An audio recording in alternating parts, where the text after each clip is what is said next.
Menga kazino $1 million reklama taklif qildi. Lekin men raislarim, kazino menga $1 million reklama taklif qilgan.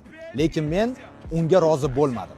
Chunki hozirgi kunda balog'at yoshiga yetmagan juda ham ko'p bizni ukalarimiz, akalarimiz, yo bo'lmasam singillarimiz, opalarimiz shu kazino orqasidan juda ham ko'p pullar yutkazyapti.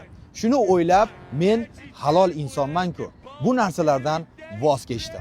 Chunki bizni global muammoimiz faqat shunda.